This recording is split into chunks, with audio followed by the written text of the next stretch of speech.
Like a training camp shot, but got waived quick. Looked like injuries and depth chart stuff held him back. Played just a few G League games before bouncing overseas.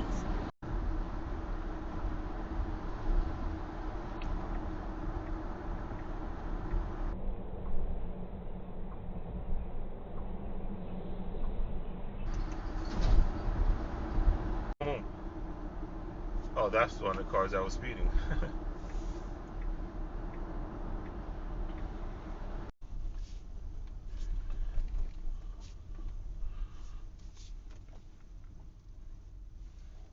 It's amazing. Both.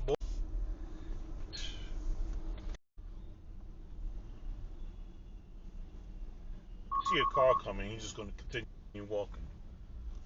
That's the problem. When people get hit, you know.